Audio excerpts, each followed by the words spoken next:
Okay, Nancy, we're up here on your roof and we're at the peak. We've got everything measured out via the satellite, and we've got a quick diagram. I just want to bring your attention here to a couple items on the back.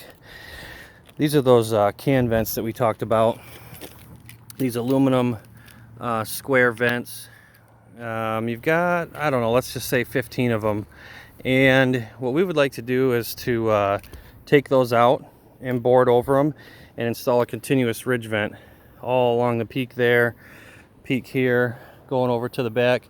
Also on these little dormer things here, you have an option to do a ridge vent, but in the interest of cost, I wouldn't say that you need to. Putting it just at the peak here would be plenty of airflow, because that's all that's getting vented right now with these can vents. The other thing that I wanted to make a note of is your couple of things down here with the bathrooms. You've got, first of all, the soil pipe. Those go to your toilets. We do replace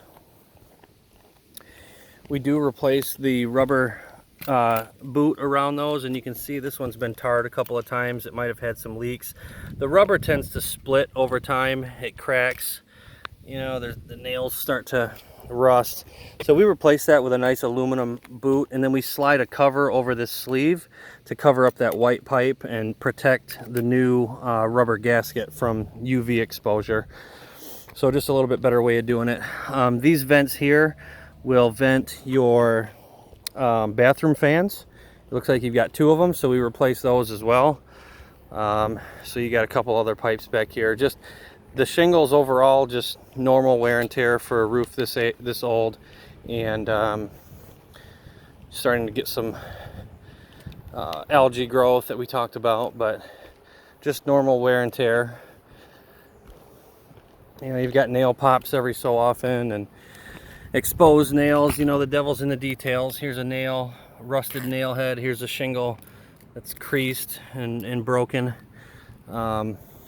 I wouldn't say there's any major issues, other than the fact that, too, you don't have ice and water shield underneath the shingles, most likely, just given the age of the roof. They didn't start requiring it for code, I think, until 2003 or 4.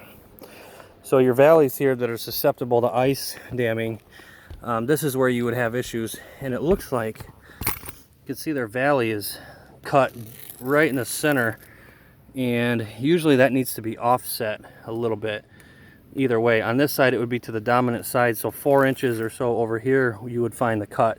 When you have it in the middle like this, it doesn't tend to stay sealed for very long. I don't know if you can see that or not. Let me get on this side. But I can just lift this valley right up. See that?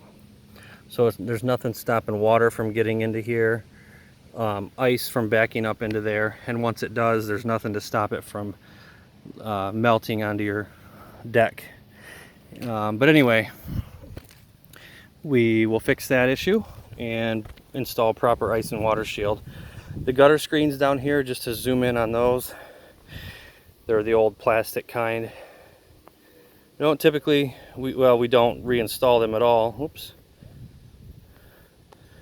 And they don't look too bad for plastic screens, but by the time you remove them and tear off the roof and all that, they're really hard to salvage. So I wouldn't even put them back on. But I'll itemize some aluminum screens for you. Okay, that pretty much concludes the roof inspection. We'll go down and see what we've got.